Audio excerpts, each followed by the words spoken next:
안녕하세요. 삶의 지혜를 나누는 시간입니다. 오늘 이야기가 시작되기 전 잠시 시간을 내어 좋아요와 구독을 통해 이 지혜의 빛을 더 많은 이들에게 전하는 선한 일에 동참해 주시길 부탁드립니다. 여러분의 작은 손길이 누군가에게는 큰 위로와 깨달음이 될 수 있습니다. 이 영상을 듣는 모든 분들의 삶에 하나님의 평강과 은혜가 가득하기를 먼저 기도합니다. 오늘 우리는 나르시시스트라고 불리는 이들의 내면에 관한 깊은 이야기를 나누고자 합니다. 가장 먼저 명확히 해야 할 사실이 있습니다. 바로 그들의 내면 어딘가는 심각하게 잘못되어 있다는 것입니다. 본래 우리 인간은 관계를 맺도록 창조되었습니다. 우리는 사랑받고 싶어하고 우리를 있는 그대로 받아주는 안전한 사람이 곁에 있기를 바랍니다. 관계는 우리의 인격이 성장하고 성숙하는데 필수적인 토양과도 같습니다. 아주 간단한 예를 들어볼까요? 막 걸음마를 뗀 아이가 넘어져서 무릎이 까졌다고 상상해보세요. 아이는 울음을 터뜨립니다. 그리고 우는 동시에 무엇을 할까요? 바로 엄마나 아빠, 즉 자신에게 가장 안전한 사람을 두리번거리며 찾습니다. 위로와 공감, 그리고 따뜻한 보살핌을 구하는 것입니다. 이것은 비단 아이에게만 해당되는 이야기가 아닙니다. 우리 모두는 살면서 수없이 이런 순간들을 겪습니다. 내 편이 되어주고 나와 함께해줄 누군가가 있다는 사실을 확인하고 싶어 하죠. 이것이 바로 건강한 인간의 본성입니다. 하지만 이제 나르시시스트의 특징들을 한번 떠올려 보십시오. 그들은 절대로 놓지 못하는 지독한 이기심을 가지고 있습니다. 모든 것을 통제하려는 강한 욕구를 보이며 거짓된 자아라는 가면 뒤에 진짜 자신의 모습을 숨깁니다. 타인의 감정을 헤아리는 공감 능력은 거의 발달하지 않았습니다. 항상 자신이 더 우월해야만 하고 자신만의 왜곡된 현실 속에서 살아갑니다. 성장 과정 어딘가에서 무언가 아주 크게 잘못된 것입니다. 건강한 인격 발달 과정에서는 정반대의 특성들이 강조됩니다.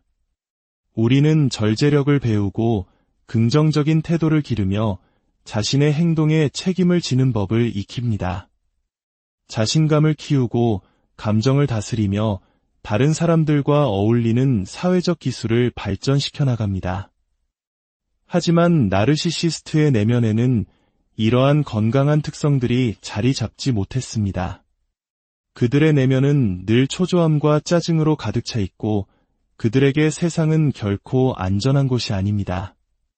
그들의 삶에서 나타나는 병적인 패턴들을 좀 더 자세히 들여다볼까요? 예를 들어 우리 모두에게는 이기적인 순간이 있지만 그들의 이기심은 상상을 초월하며 지속적입니다. 규칙을 대하는 태도 또한 극단적입니다. 숨막힐 듯 엄격하게 규칙을 강요받았거나 혹은 모든 것을 방임하는 무질서 속에서 자랐을 가능성이 높습니다. 어느 쪽이든 그들에게 규칙이란 건강한 사회적 약속이 아니라 통제와 혼돈의 극단적인 경험일 뿐입니다.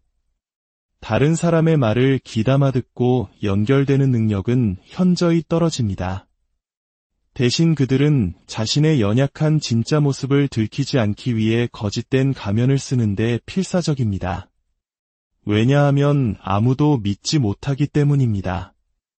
자신은 특별한 대우를 받아야 한다는 특권의식과 우월감에 사로잡혀 있습니다. 당신들이 나에게 맞춰주기만 하면 이 세상은 훨씬 더 좋은 곳이 될 텐데라고 진심으로 믿습니다. 자신이 관계의 최상위에 있어야만 비로소 안정감과 성공을 느낄 수 있다고 생각하는 것이죠. 그 과정에서 그들의 감정은 통제되지 않은 채 날뛰고 사소한 자극에도 쉽게 분노가 폭발합니다. 당신은 아마 나르시시스트가 얼마나 쉽게 발끈하는지 경험해 보셨을 겁니다. 그리고 일단 감정이 폭발하면 다른 사람들에 대한 온갖 불평불만을 당신에게 쏟아냅니다. 그들의 삶의 기저에는 깊은 부정성이 깔려 있습니다. 자, 우리 모두에게는 관계에 대한 근본적인 필요가 있습니다. 그리고 나르시시스트는 그 관계 맺음의 과정이 심각하게 뒤틀려버린 사람들입니다. 그렇다면 그들은 자신의 내면에 쌓인 이 해결되지 않은 문제들을 어떻게 처리할까요? 그들은 생각합니다. 내 앞에 문제가 쌓여 있군. 이 힘든 감정들, 이 미해결 과제들을 어떡하지? 바로 그때 그들의 시선이 당신에게 멎습니다. 그리고 결심하죠. 그래, 내 모든 미완의 과제들을 당신에게 떠넘기면 되겠다. 그들은 자신의 내면에 있는 모든 혼란과 혼돈을 그대로 짊어진 채 그것을 해결하고 유지하는 책임을 당신의 과제로 만들어버립니다. 결국 그들의 혼돈이 당신의 고통이 됩니다. 당신은 졸지에 그들의 감정적 안정까지 책임져야 하는 존재가 되어버리는 것입니다. 물론 당신은 그런 역할을 맡고 싶지 않을 겁니다. 하지만 나르시시스트는 계속해서 당신에게 신호를 보냅니다. 나는 이 세상을 감당할 수 없어. 세상은 온통 적들 뿐이야. 당신이 이걸 어떻게 좀 해봐. 나의 안정은 당신 손에 달렸어. 라고 말입니다. 그들은 자신의 문제에 대한 책임을 철저히 회피하고 그 결과는 당신과의 관계 속에서 더욱 파괴적인 형태로 나타납니다. 만약 당신의 삶에 나르시시스트가 있다면 그들이 보이는 다음과 같은 신호들을 명확히 인지하는 것이 중요합니다. 왜냐하면 그들은 혹시라도 뭔가 잘못되면 그건 내 탓이라는 것을 당신에게 확실히 각인시키고 싶어 하기 때문입니다. 첫째, 그들은 부정적인 상황에 대해 상식적으로 이해할 수 없을 만큼 과하고 격렬한 반응을 보입니다. 당신은 대체 왜 저렇게까지 화를 내는 거지? 라고 생각할 겁니다. 사소한 의견 차이가 순식간에 고성과 비난, 경멸적인 태도로 번집니다. 그들은 아주 사소한 좌절조차 견뎌내지 못합니다. 둘째, 당신이 자신과 다른 생각이나 감정을 표현하는 것을 곧바로 거절로 간주합니다. 그것이 그들의 뇌리에 박힌 생각의 방식입니다. 그렇기 때문에 문제가 생기면 무조건 당신을 탓할 것입니다. 기억하세요. 당신이 나타나기 전에도 그들은 수많은 사람들을 탓해왔습니다. 이것은 그냥 그들의 오랜 패턴일 뿐입니다. 셋째, 그들은 객관적인 대화가 불가능합니다. 당신이 우리 앉아서 차분히 이야기하며 해결책을 찾아보자라고 건강한 제안을 해도 그들은 말 그대로 그것을 해낼 능력이 없습니다. 대신 그들의 의견과 해석은 언제나 지독하게 자기중심적입니다. 관계에서 주고받는 기술을 배운 적이 없기에 독단적이고 강압적인 주장만 되풀이할 뿐입니다. 넷째, 다른 관계에서 쌓인 좌절감과 분노를 당신에게 분출합니다. 그들은 수많은 스트레스와 불만을 안고 살아가며 그것을 어딘가에 쏟아내야만 합니다. 바로 당신이 그들의 감정 쓰레기통이 되는 것입니다. 이 모든 것의 근원에는 뿌리 깊은 비관주의와 혼돈이 자리 잡고 있습니다. 제가 처음에 그들의 내면은 무언가 잘못되었다고 말씀드린 것은 바로 이 거대하고 삶 전체에 퍼져 있으며 아주 오랫동안 지속되어 온 어두움을 의미합니다.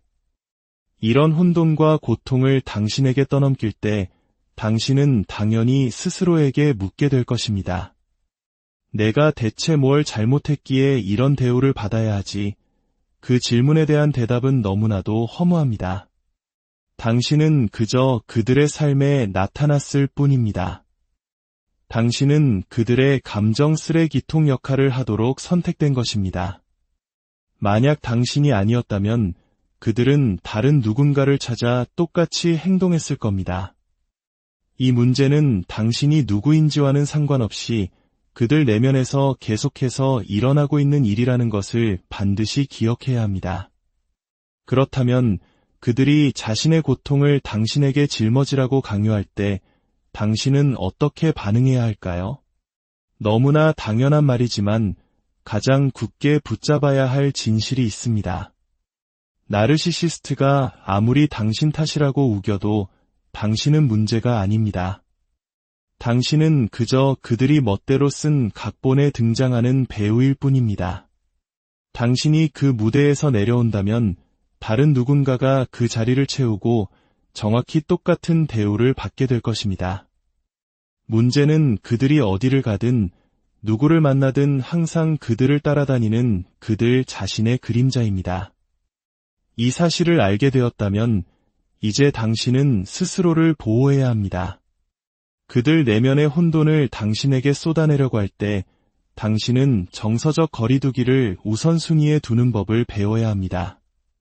어떤 분들은 이것을 회색 돌처럼 되기라고 표현합니다. 때로는 그들의 도발에 아무런 감정적 반응을 보이지 않고 마치 길가에 구르는 무미건조한 회색 돌처럼 대해야 한다는 의미입니다. 다른 사람을 돕고 싶어하는 당신의 선한 본성과는 맞지 않는다고 느낄 수도 있습니다. 하지만 이들과의 관계에서는 거리를 두지 않으면 당신의 영혼이 함께 끌려 내려가고 말 것입니다. 그러기 위해서는 그들의 예측 가능한 공격이 시작될 때 어떻게 반응할지 미리 연습하고 마음속으로 되새겨야 합니다. 지난번에 이렇게 대응했더니 효과가 없었어. 이번에는 어떻게 하는 것이 더 나은 대안일까? 라고 미리 생각해보는 것입니다. 그리고 그들이 자신의 혼돈을 당신에게 쏟아내며 당신을 그들의 문제 속으로 끌어들이려는 순간 최대한 빨리 그 상황에서 벗어날 출구를 찾아야 합니다. 그들이 얼마나 틀렸는지 반박하거나 설득하려고 애쓰지 마십시오. 앞서 말했듯이 그들에게는 객관적인 사고 능력이 없습니다. 궁극적으로 이 파괴적인 패턴이 계속될 것이 분명하다면 당신은 그 관계를 완전히 떠나거나 혹은 가능한 한 최소한으로 교류를 줄이는 방법을 찾아야만 합니다. 나르시시스트가 당신에게 나를 책임져라고 제안하는 것은 처음부터 실패가 보장된 게임입니다. 그들이 자신의 혼돈을 당신의 고통으로 만들려고 할 때 당신은 마음속으로 이렇게 말할 수 있어야 합니다. 당신의 과거가 당신의 내면에 얼마나 큰 고통을 남겼는지 안타깝게 생각합니다. 다른 사람을 돕고 싶은 것이 저의 본성이지만 이 문제에 있어서만큼은 당신 스스로 해결해야 합니다. 저는 더 이상 당신의 짐을 짊어지지 않겠습니다. 부디 오늘 이 이야기가 상처받은 당신의 마음에 작은 등불이 되기를 바랍니다. 당신은 존엄하며 존중받을 가치가 있는 소중한 존재입니다. 당신의 삶에 평화와 안정이 깃들기를, 그리고 당신을 지으신 하나님의 사랑 안에서 참된 자유와 기쁨을 누리시기를 진심으로 기도합니다. 저는 존엄과 존중, 그리고 품위가 있는 건강한 관계를 추구합니다. 그리고 만약 나르시시스트인 당신이 그 길에 함께할 수 없다면 그것은 당신의 몫입니다. 저는 흔들리지 않는 평온과 평화를 찾아